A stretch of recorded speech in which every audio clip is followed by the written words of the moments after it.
Zack stared, unsure whether to laugh or panic. Hi? The tallest of the group stepped forward, its mandibles clicking rhythmically, the translator whirred to life, emitting a mechanical voice. We greet the one who defies injury, the indestructible one. Zack groaned, burying his face in his hands. Oh, for the love of... We come in peace, the diplomat continued, oblivious to Zack's embarrassment. Your resilience has demonstrated the futility of conflict. We seek alliance. Zack looked up, his expression incredulous. Alliance? You want to team up with us because I broke my leg? Your demonstration of regenerative capability, the diplomat corrected, has redefined our understanding of your species. We recognize your superiority and wish to avoid further hostilities. Chen stepped forward, his tone carefully measured.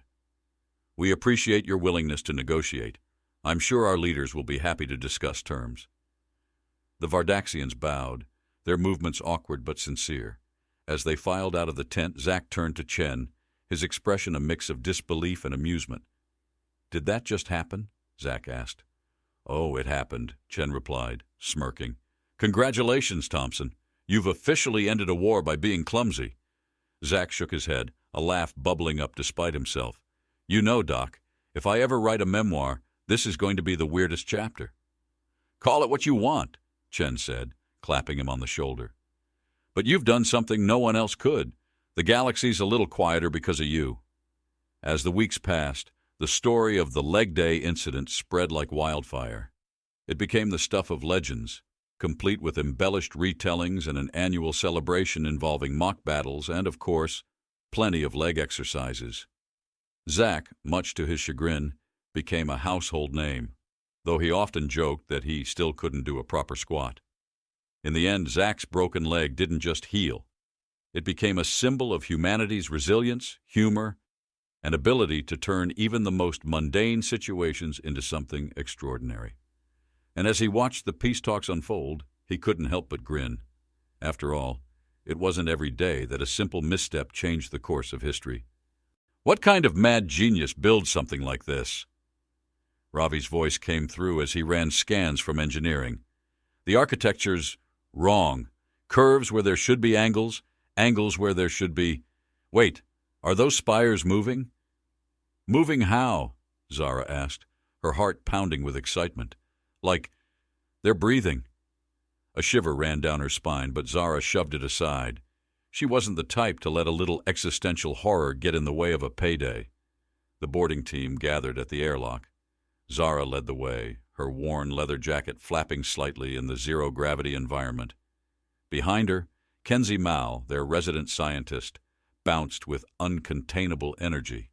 Jenkins, perpetually 2 steps away from being a hazard, gripped a toolkit that was held together by duct tape and hope.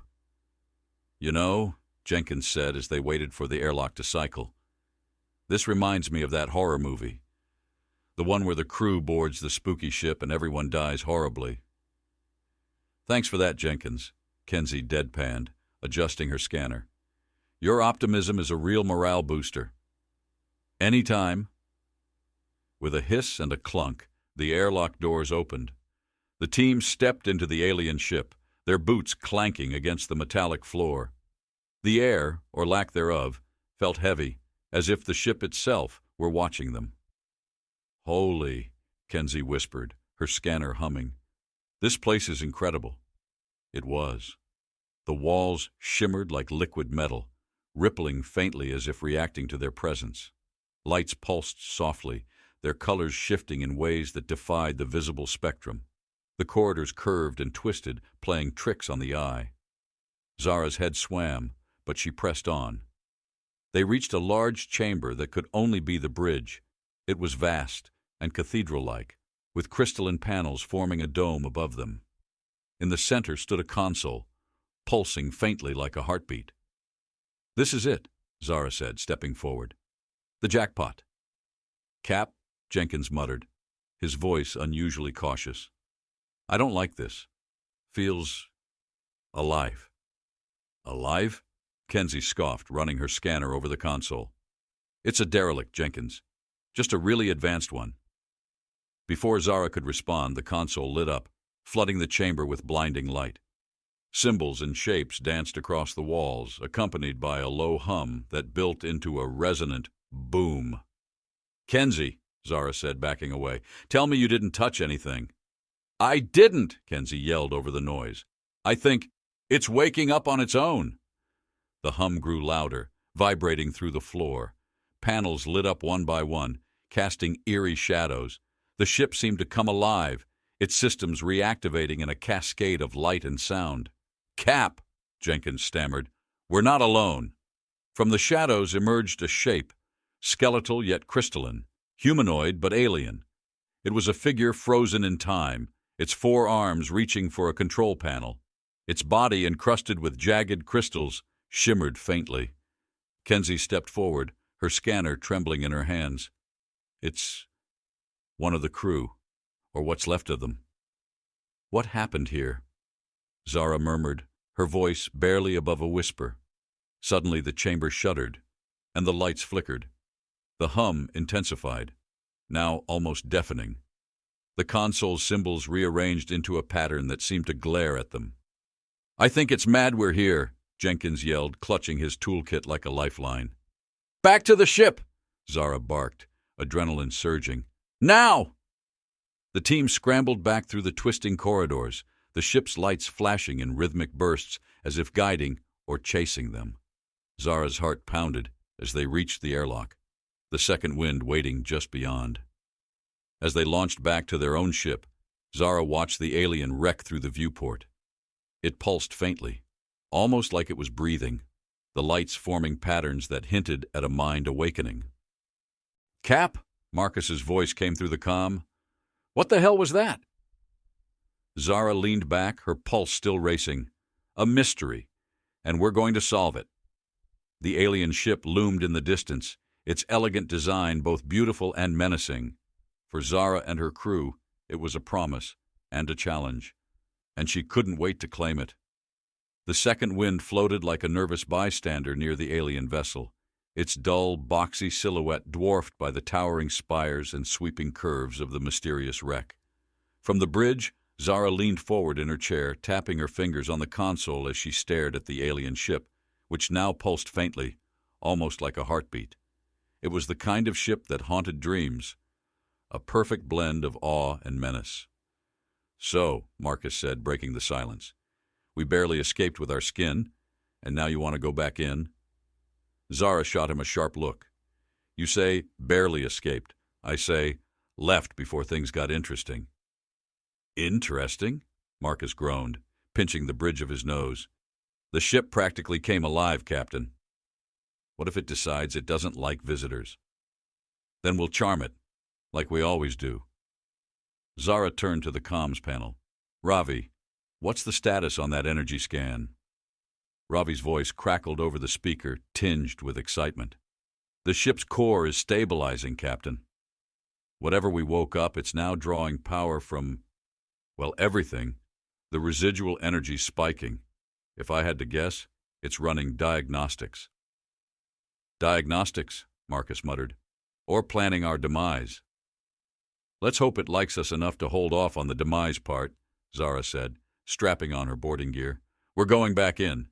The boarding team assembled again, their apprehension thick enough to cut with a plasma torch.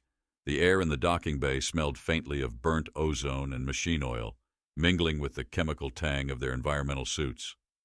Jenkins fidgeted with his toolkit, the battered case rattling like a box of loose screws. "Cap," Jenkins said, his voice shaky, "are we sure about this? Because last time the ship started playing laser tag with reality, and I'm not built for this kind of existential dread." "Relax," Zara said, her voice calm but firm.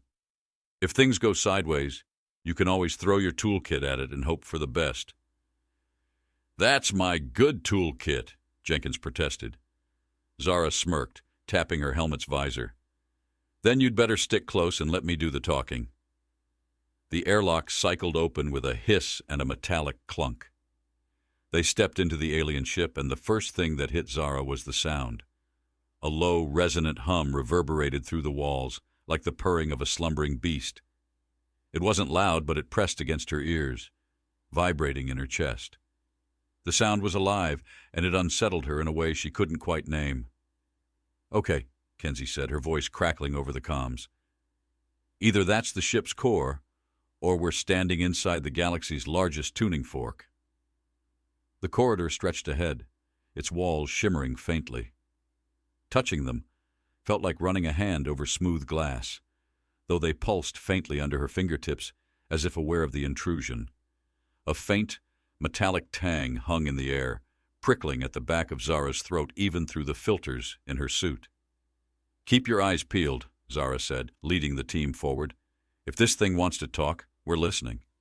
They reached a massive chamber, larger than anything they'd seen before, the air thick with a faint mist that sparkled like tiny stars. Crystalline panels lined the walls, glowing faintly with alien symbols that shifted and rearranged themselves as they walked in, like some kind of sentient language. "Cap," Kenzie whispered, her voice tinged with awe. "It's adapting. Those symbols, they're changing, reacting to us." Zara tilted her head, studying the shifting glyphs.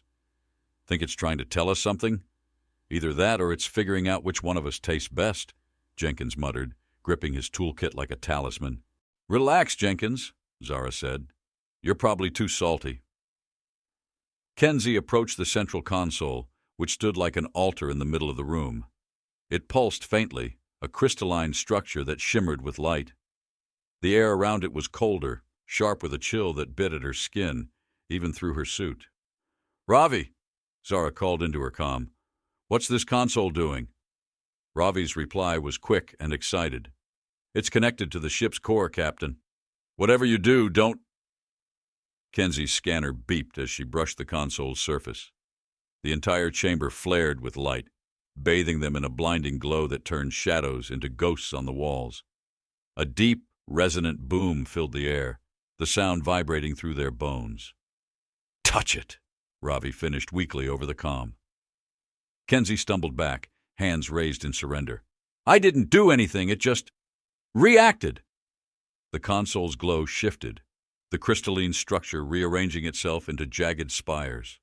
A new sound filled the room, a deep, melodic hum that seemed to resonate in impossible harmony, like a choir of alien voices singing in a language they couldn't understand. "It's beautiful," Kenzie whispered, her voice trembling. "It's not just a machine. It's alive." The lights dimmed suddenly, plunging the chamber into near darkness. The air felt heavier, pressing against Zara's chest as the hum deepened, taking on a darker tone. Cap," Jenkins said, his voice tight. "I think it's mad." Before Zara could respond, the walls began to shift. Panels slid open, revealing conduits that glowed with an eerie, pulsing light. The symbols on the walls rearranged themselves rapidly, their patterns forming what looked like jagged lines of warning. "Ravi," Zara barked, "what's happening?" "The ship's core is fully active," Ravi replied, his voice tense. "It's reading you as intruders." "Well, that's just great," Zara muttered. "Can we convince it we're friendly?" "Define friendly," Ravi said. "Because it might think friendly means leave immediately." "Not an option." Zara turned to Kenzie. "Can you shut it down?" Kenzie hesitated, her fingers trembling over her scanner. "Shut it down? Cap, we barely understand what we're dealing with. This thing could fry us all. Or worse." The chamber shuddered violently, the floor rippling like liquid metal beneath their boots. A series of crystalline spikes shot up around them, trapping them in a ring of glowing light. "Cap," Jenkins said, his voice rising, "I vote for leaving. Now." The console pulsed one final time, and then a voice echoed through the chamber. It wasn't human. It was low, resonant, and layered with harmonics that made Zara's teeth ache. "Why have you come?" The team froze, the voice reverberating through their helmets. Zara swallowed hard, her mind racing. "We're explorers," she said finally, stepping forward. Her voice was steady, even as her heart hammered in her chest. "We found your ship, and we want to understand it." The silence that followed was deafening, the air thick with tension. Then, slowly, the light around them dimmed, and the crystalline spikes retracted. The console pulsed faintly, the symbols shifting once more. This time they formed something different. An image. A fleet of alien ships, their forms sleek and menacing, hovering over a burning planet. "Oh, no," Kenzie whispered, staring at the image. "It's a warship. This thing wasn't abandoned. It was left behind after a massacre." Zara clenched her fists, her mind already working through the possibilities. "Well," she said finally, her voice tight with determination, "guess we're going to have to figure out who or what did this." The ship hummed again, the sound deeper now, almost like a growl. For the first time, Zara felt the weight of what they'd awoken, and she couldn't shake the feeling that it was watching them, waiting for them to prove their worth. "Let's hope we don't disappoint," she muttered under her breath. The hum in the chamber seemed to answer her. The air on the second wind was tense, thick with the hum of machinery and the soft buzz of nerves. Zara paced the bridge, her boots tapping out a rhythm against the deck. On the screen in front of her, the alien warship loomed, its jagged silhouette lit by the faint glow of a dying nebula. The hum they had heard within the ship still resonated faintly, creeping through the comms like a whisper. "Let me get this straight," Marcus said, arms crossed, his face etched with skepticism. "We just found out it's a warship, an alive warship, and your plan is to take it apart and use it?" Zara stopped pacing, fixing him with a grin that was equal parts defiance and charm. "It's called salvaging, Marcus. We don't take apart, we repurpose. And unless you've got a better idea, I'm not leaving a technological miracle floating in the void for someone else to find." "Miracle? It nearly impaled us with those spikes," Jenkins muttered from his station, where his fingers fidgeted with a particularly stubborn bolt on his toolkit. "I still think it's haunted." "Everything in space is haunted if you're paranoid enough," Zara quipped. "Ravi, give me some good news. Tell me the ship likes us." Ravi's face appeared on the holoscreen, streaked with grease and his ever-present enthusiasm. "Good news, Cap.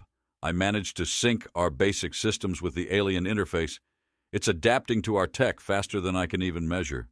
It's almost like it's learning." "Learning what?" Kenzie's voice cut in sharply as she strode onto the bridge, holding a datapad that blinked with streams of alien glyphs. "Because the last thing we need is this thing deciding we're pests and ejecting us into space." "It's not hostile," Ravi said defensively. "At least not right now. It's just curious. You know, like a cat that's figuring out whether you're food or a friend." "That's comforting," Marcus muttered, rubbing his temples. "Zara, we need to be realistic. This thing isn't just some forgotten ship. It's a weapon. If we wake it up completely, we don't know what it'll do." "We also don't know what it can do," Zara countered. "And that's why we're sticking around. Kenzie, Ravi, I want diagnostics on everything. I want to know how it breathes, thinks, and shoots. If it's going to be our new toy, we'd better learn the rules." "Toy," Marcus said under his breath. "More like a ticking bomb." They returned to the alien ship, its corridors still pulsing faintly as if in recognition. The air was cold, sharp against their skin even through their suits. The sound of their boots echoed hollowly, a reminder of the immense empty space around them. The crystalline panels on the walls glowed faintly, shifting in color and pattern as the team moved deeper inside. "It's like walking through a living puzzle," Kenzie murmured, her scanner emitting a steady hum as it recorded data. "Everything's interconnected. No wires, no conduits, just energy flows. It's beautiful." "Beautiful and creepy," Jenkins muttered, eyeing the shifting patterns warily. "It's like it's watching us." "It probably is," Kenzie replied, barely glancing at him. "Sentient systems don't just turn on and ignore the intruders wandering through their guts." "Comforting," Jenkins muttered. They reached the engineering section, a cavernous space filled with glowing, pulsating structures that defied categorization. The air here was warmer, carrying a faint metallic tang that prickled Zara's nose. In the center of the room stood what could only be the ship's core, a crystalline sphere suspended in midair, spinning slowly, its surface rippling like water. Ravi let out a low whistle. "Now that's a power core. It's pulling energy from the quantum field itself. Infinite power, endless possibilities. Cap, this thing could rewrite the laws of physics." Let's not get ahead of ourselves, Zara said, though her excitement was barely contained. She could feel the hum of the core in her bones, like the low thrum of a drumbeat. What happens if we link it to our systems? Ravi hesitated. Best case, we get a power boost that could run an entire fleet. Worst case, we tear a hole in space-time and invent a new kind of disaster. I like those odds, Zara said with a grin. Let's do it. Seriously? Marcus groaned. Zara, this isn't a salvage op anymore. It's an experiment. One we're not qualified to run. We're here, aren't we? Zara shot back. And we've done crazier things before. Ravi, get started. Ravi's hands flew over his portable console, connecting their systems to the alien interface. The hum of the core deepened, and for a moment the entire room seemed to ripple, the walls bending and twisting like they were made of liquid. Cap? Jenkins said nervously, his voice rising. The ship doesn't look too happy about this. As if on cue, the glyphs on the walls shifted violently, forming jagged patterns that flashed in angry reds and oranges. A deep, resonant sound filled the air like the groan of a dying star. Ravi! Zara barked. What's happening? It's fine, Ravi said, his voice tight with concentration. It's just recalibrating. Give it a second. The noise grew louder, vibrating through the floor. Zara's instinct screamed at her to run, but she held her ground, her fists clenched. Kenzie, what's it saying? Kenzie's eyes were wide as she scanned the glyphs. It's not just reacting to us, it's testing us. Testing what? Zara demanded. Whether we're worthy of its systems, Kenzie said. It's deciding if we're partners or parasites. Well, Zara muttered, her jaw tightening. Let's hope we pass. After what felt like an eternity, the hum subsided, and the room returned to its faint glow. The glyphs on the walls shifted again, this time forming a single symbol, a circle with jagged edges, pulsing faintly. Ravi let out a shaky breath. I think we're in. The core pulsed, and a stream of alien data flooded their systems, appearing as holograms above their consoles. Kenzie's scanner lit up like a fireworks display, spitting out streams of information. This is unbelievable, she whispered. The ship's tech. It's centuries ahead of anything we've ever seen. Quantum computing, self-repairing systems, adaptive AI. And weapons? Zara asked, her voice low. Kenzie nodded, her face pale. Weapons. Big ones. Good, Zara said, a faint smile playing on her lips. Because if we're keeping this ship, we'll need them. Marcus groaned. Keeping it? Zara, do you hear yourself? This thing is a warship. It's designed for destruction. And we're salvagers, Zara said. We're designed for improvisation. This ship chose us. It's learning from us. That makes it ours. Or it makes us its next science project, Marcus muttered. Zara stepped closer to the core, her reflection rippling across its crystalline surface. She could feel the weight of the ship's attention on her, a faint pressure against her thoughts. It wasn't hostile, but it wasn't friendly either. It was waiting, watching, learning. All right, Zara said softly, her voice steady. Let's see what you've got. The core pulsed again, and for a brief moment Zara swore she heard something, a faint whisper, almost like a voice. It sent a chill down her spine, but she didn't flinch. Welcome aboard, big guy, she murmured. Let's make history. The core glowed brighter, and the ship hummed in response, its power surging through the air like a promise or a warning. Zara couldn't tell which, but she was willing to find out.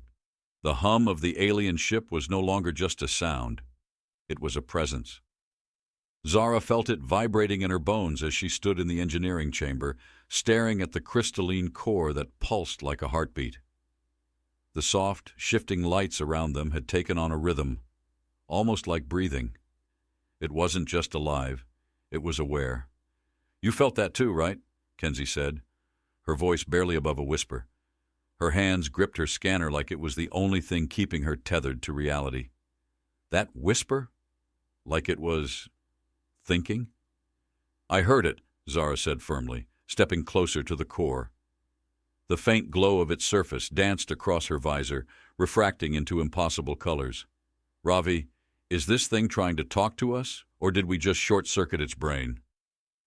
"I don't know if this thing even has a brain," Ravi said over the comms, his voice crackling with static.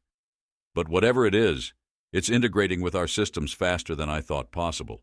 It's not just syncing with us, it's rewriting our tech to match its own." "Like a symbiosis," Kenzie murmured, her eyes fixed on the glowing core. "It's adapting, learning. This isn't just a ship, Zara. It's an intelligence." "Fantastic," Marcus said, his voice dripping with sarcasm as he stepped into the room, his boots clicking sharply on the metallic floor. "So now we're babysitting a sentient warship? What's next, Zara? Teaching it to fetch?"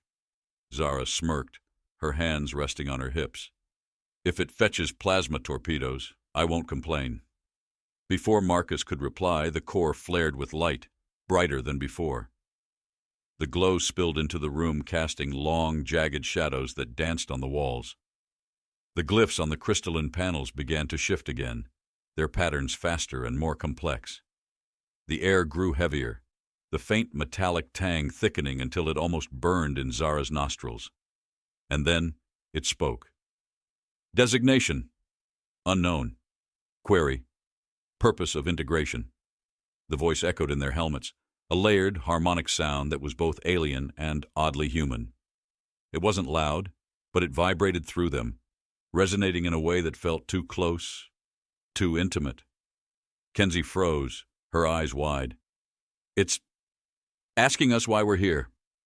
Zara squared her shoulders, stepping forward until she was standing directly in front of the core. The glow reflected in her eyes, and for a moment she looked like a figure from some ancient legend, bold, defiant, and just reckless enough to believe she could win. "We're here to salvage you," she said, her voice steady. "You're abandoned, forgotten, but you're not useless. We can help you, and you can help us." The glyphs on the walls shifted violently, the jagged patterns flaring in sharp reds and blues. The voice returned, colder now, edged with something that felt like suspicion. "Incorrect. This unit is not abandoned. This unit is awaiting operational parameters. Query: are you authorized personnel?" "Oh, we're authorized, all right," Zara said with a grin, though her pulse was hammering. "Salvage code 47B, subsection 3, finders keepers." "Cap," Marcus muttered, his voice tight. "Maybe don't antagonize the sentient death machine." "I'm not antagonizing it," Zara shot back. "I'm being honest." The core pulsed again, its light dimming and then brightening in a slow, deliberate rhythm. The glyphs rearranged into what looked like a flowchart, arrows pointing to alien symbols that made no sense to Zara. Then suddenly they shifted into something recognizable: human text. "Define purpose, salvage or symbiosis." The words hung in the air, glowing faintly. Zara glanced at Kenzie, who was furiously typing on her scanner, and then back at the core. "What does it mean by symbiosis?" Zara asked. Kenzie hesitated, her fingers stilling. "It's asking if we're here to take it apart, or if we're here to become part of it." "Part of it?" Marcus echoed, his voice rising. "Like, merge with it? Is that even safe?" Ravi's voice crackled through the comms. "Safe might be a stretch, but think about it. This ship is leagues ahead of anything we've ever seen. If it's offering symbiosis, it's inviting us to share its tech, its systems, everything. It could be a partnership. Or it could swallow us whole," Marcus muttered. Zara ignored him, her focus locked on the glowing text. Her instincts screamed at her that this was a turning point, the kind of moment that defined futures, and she was never one to back down from a gamble. "Symbiosis," she said firmly. "We're here to work with you, not against you." The response was immediate. The core flared so brightly that Zara had to shield her eyes. The glyphs on the walls rearranged once more, forming intricate flowing patterns that seemed almost joyful. The hum in the air deepened, resonating through the room in a way that felt almost warm. "Acknowledged. Initiating symbiotic integration." "Oh no," Jenkins' voice crackled over the comms. "What does that mean? What's it doing?" The ship began to shift around them. Panels slid open, revealing conduits that pulsed with glowing energy. The floor beneath their boots rippled like liquid metal before solidifying again. Zara's visor lit up with alerts as the alien systems began streaming data directly into their suits. Kenzie let out a breathless laugh, her scanner practically sparking with the overload. It's connecting with us, sharing its systems, its knowledge, everything. This is incredible. Incredible isn't the word I'd use, Marcus said, backing away from a glowing conduit that looked suspiciously like it was reaching toward him. Suddenly the voice returned, quieter now, almost contemplative. Humans. Designation. Adaptable, innovative, curious, erratic. Query. How do you define worth? The question hung in the air, heavy and strange. Zara hesitated, her mind racing. She thought of all the things that made humans who they were, messy, chaotic, brilliant, stubborn. We define worth by what we create, she said finally, her voice steady. By what we build. We take the broken and make it whole. That's who we are. The core pulsed, the light growing softer, warmer. The glyphs shifted one last time, forming a single word. Accepted. The ship shuddered, and Zara felt a rush of energy flood the room, the air charged with something electric. The core spun faster, its glow intensifying, and then, for the first time Zara felt it, a faint brush against her thoughts, a presence that wasn't hers but wasn't hostile. It was curious, cautious, and undeniably alive. Well, she muttered, her voice tinged with awe. Looks like we've got ourselves a new partner. The ship hummed in agreement. The alien ship's hum now filled every corner of the second wind. It wasn't just a sound anymore. It was alive in a way that seeped into their bones, an electric buzz that prickled Zara's skin. She could feel the connection deepening, a symbiotic bond forming between their scrappy human systems and the alien vessel's incomprehensible power. The core pulsed in steady rhythm as the alien glyphs on the wall danced. They no longer looked random. There was intent behind their fluid movement, a language Zara could almost understand. Almost. All right, partner, Zara said aloud, addressing the ship. She tapped the crystalline surface of the console gently, as if soothing a restless animal. You said you're ready for symbiosis. Now prove it. Cap? Marcus interrupted from the doorway, his expression grim. We've got bigger problems than seeing if this thing wants to play nice. Long-range scanners just picked up company. Zara turned sharply, her grin vanishing. Define company. Marcus crossed his arms, tension coiling in his frame. A fleet, big one, 5, maybe 6 ships, all armed to the teeth. No IDs, but if I had to guess, scavengers like us, only less charming and more murdery. Zara's stomach dropped, but she didn't let it show. Instead, she smiled that dangerous, shark-like grin that always made Marcus groan. Well, she said, her voice calm, guess we're about to find out if our new toy works. The ship responded. The glyphs shifted rapidly, glowing brighter as the hum deepened, vibrating through the walls. The air felt sharper, heavier, as if the vessel itself were preparing for a fight. The crew scrambled to their stations, the controlled chaos of professionals who thrived in the face of disaster. Zara stalked onto the bridge, her boots striking the floor with authority. The main viewport displayed the incoming fleet, 6 jagged, ugly ships, their weapons glowing faintly in the dark void. They look friendly, Jenkins muttered from his console. Friendly in the, we're going to steal your stuff and leave you floating kind of way. Not today, Zara said, her voice sharp. She turned to Kenzie, who was frantically scanning the alien systems. What do we have, Doc? Can this ship hold its own? Kenzie didn't look up, her hands flying over the interface. The weapon systems are unlike anything I've ever seen. Energy-based, but not in a way we understand. They're tied to the quantum core, raw power, like nothing humanity's ever built. That's great, Marcus interjected. But can we fire them before those pirates turn us into space dust? I'm working on it, Kenzie snapped. The alien ship hummed louder, and Zara swore she felt a faint presence brush against her thoughts. It wasn't intrusive, but it was there. Curious, cautious, and just a little smug. You're enjoying this, aren't you? She muttered under her breath.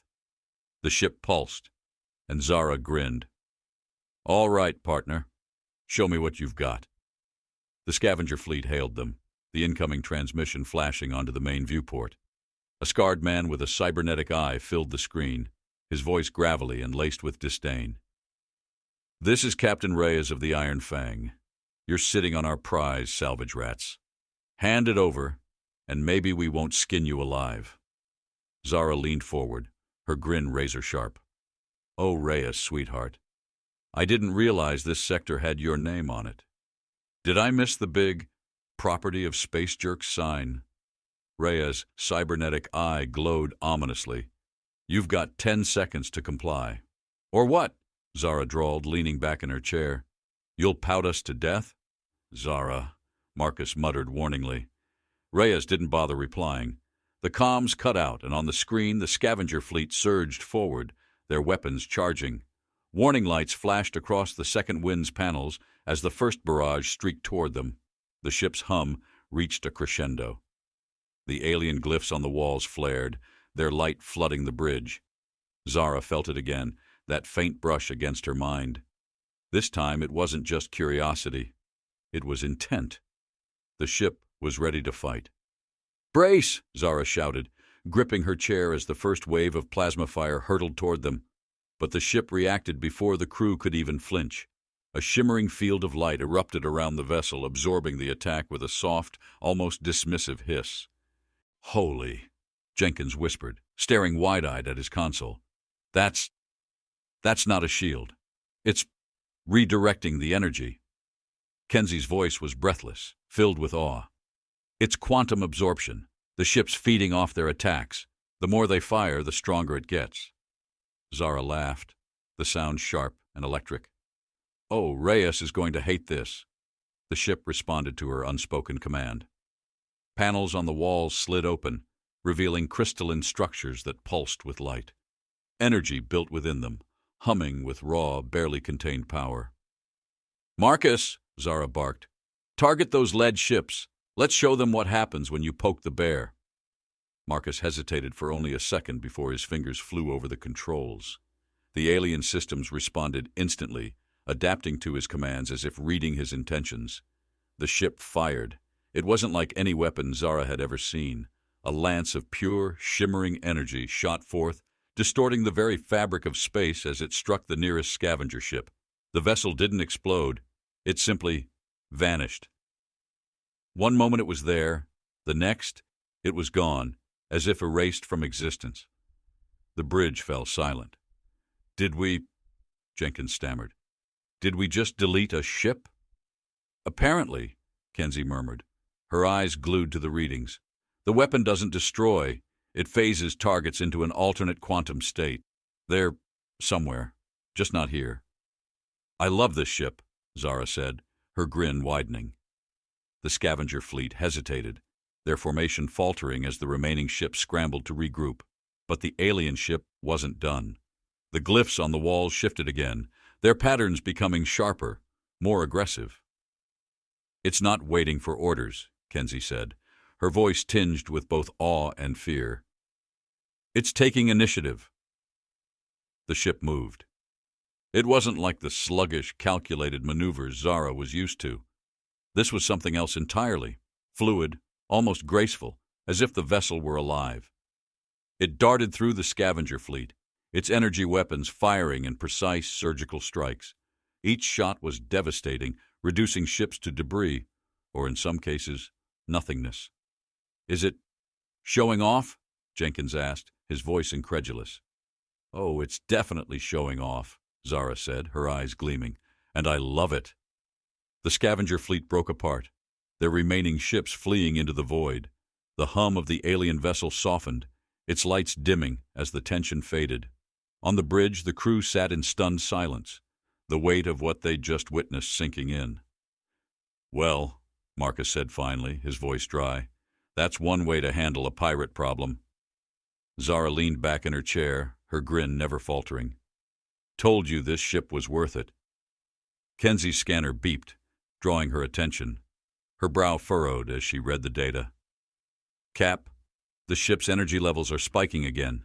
It's not just recovering, it's evolving. Evolving how? Zara asked, her grin fading slightly. Kenzie hesitated. I think it's learning from us, from how we fought, from how we think. Great, Marcus muttered. We just turned an alien warship into a quantum-powered sponge for human chaos. Zara chuckled, though the sound was tinged with unease. She turned to the glowing core, which pulsed faintly, as if in response. Well, partner, she said softly, looks like we've got ourselves a hell of a new ally. The ship hummed again, and Zara could have sworn it was laughing. The alien ship hummed in satisfaction as the last scavenger vessel blinked out of view, its retreat marked by the silent surrender of empty space. Zara sat in her captain's chair, boots propped on the console, and stared at the softly pulsing glyphs on the wall. She wasn't one for sentiment, but for a brief moment she felt like the ship itself was smiling. Okay, team, she said, stretching with a groan. That was fun. Let's figure out what else this beauty can do before someone bigger and meaner shows up. About that, Marcus interrupted, his voice tight. He stood at his station staring at his console like it had just delivered a death sentence. We've got bigger problems incoming. Long-range scans picked up a signal. Zara's boots hit the floor with a thud. Please tell me it's a trader convoy bringing snacks. Marcus's silence answered her before the words did. It's not. It's the Draeth. The name sent a chill through the room. The Draeth weren't pirates or scavengers. They were conquerors, a technologically advanced empire with a penchant for turning planets into smoldering husks. Every encounter humanity had with them ended the same way: retreat or annihilation. How many ships? Zara asked, her voice steady despite the knot forming in her chest. Marcus hesitated. At least a dozen, flagship class. They'll be here in an hour. The room fell silent, save for the faint hum of the alien vessel. Zara glanced at her crew. Marcus, stoic but pale. Kenzie, already running calculations with frantic precision. Jenkins, fidgeting like he wanted to be anywhere else but here. She took a deep breath and forced a grin. Well, she said, I guess it's time to see what our quantum murder baby can really do. The ship came alive as the crew prepared. Glyphs danced across the walls, and the hum deepened, vibrating through the floors as systems powered up. The alien vessel wasn't just responding to commands. It was anticipating them, adapting its capabilities to fit the crew's needs. It felt less like a ship and more like a partner, one with a flair for dramatic timing. I still can't believe it's doing this on its own, Kenzie muttered, her fingers flying over her console. It's not just following orders, it's learning, innovating, it's evolving. Great, Jenkins said, his voice trembling. So now we're riding a sentient warship into a fight with the galaxy's biggest bullies. What could possibly go wrong? Everything, Marcus said flatly. But it's not like we have a choice. Zara smirked, leaning on the edge of the console. Don't worry, Jenkins. If we die, at least we'll do it in style. The ship hummed again, almost as if laughing, and Zara's grin widened. See? Even the ship gets it. The Draeth fleet emerged from hyperspace with the precision of a guillotine. Their massive, obsidian-hulled ships filled the viewport, bristling with weapons that glowed like dying stars. Zara felt the weight of their presence, the sheer scale of their power, pressing down on her chest like a physical force. Targets locked, Marcus said, his voice tight. They're not wasting time. First volley incoming. The Draeth fired. Beams of searing energy streaked toward the alien ship, lighting up the void with their brilliance. But the ship reacted faster than Zara could blink. A shimmering field of light erupted around it, bending the beams as if they were mere whispers of heat. The energy dissipated harmlessly, scattered into the depths of space. Shields holding, Kenzie reported, her voice filled with awe. It's not just blocking their attacks, it's absorbing them, feeding off their energy. Perfect, Zara said, her grin sharp. Let's see how they like it when we hit back. Jenkins, ready the main cannon. Cap? Jenkins said nervously, his fingers hovering over the controls. You mean the cannon that deletes things from existence? The one we barely understand? Exactly, Zara said, her eyes gleaming. Fire when ready. Jenkins muttered a prayer under his breath and pressed the trigger. The ship's core flared, and for a moment, reality itself seemed to warp. A pulse of energy shot forth, distorting the stars as it streaked toward the nearest Draeth ship. The vessel didn't explode. It simply vanished, erased from existence like a smudge wiped from a window. The crew erupted into cheers, but Zara stayed focused. Don't celebrate yet. That was just the appetizer. The Draeth fleet adjusted quickly, splitting into two groups to flank the alien vessel. Their weapons fired in coordinated bursts, filling the void with deadly light. But the ship moved with impossible grace, twisting and turning as if it were alive. It dodged the attacks effortlessly, its shields shimmering with each near miss. Is it dancing? Jenkins asked, staring wide-eyed at the viewport. It's anticipating their moves, Kenzie said, her voice tinged with awe. It's not just reacting, it's outthinking them. Good, Zara said, gripping the edge of her chair, because we're going to need every edge we can get. The battle raged on, a symphony of chaos and destruction. The alien ship's weapons fired in precise, devastating bursts, each shot erasing a Draeth vessel from existence. But the Draeth were relentless, their numbers and firepower pressing the alien ship to its limits. Shields down to 40%, Kenzie reported, her voice strained. It's holding, but barely. If they keep this up, they won't, Zara interrupted. She turned to Marcus. How's the fleet formation looking? Marcus studied his console, his brow furrowed. They're clustering near their flagship. If we can take it out, we might force a retreat. Zara nodded, her mind racing. All right. Kenzie, what's the status of that weird gravity weapon we saw earlier? Kenzie blinked. The singularity projector. It's experimental, to say the least. If it works, it could destabilize their entire fleet. If it doesn't... Boom? Jenkins offered. Big boom, Kenzie confirmed. Zara grinned. Sounds like my kind of gamble. Let's do it. The alien ship shifted, its hull glowing brighter as it prepared the singularity weapon. The core pulsed, sending ripples of energy through the ship, and Zara could feel it in her chest, a deep, resonant drumbeat that matched her heartbeat. Target locked, Marcus said, his voice steady despite the chaos around them. Firing.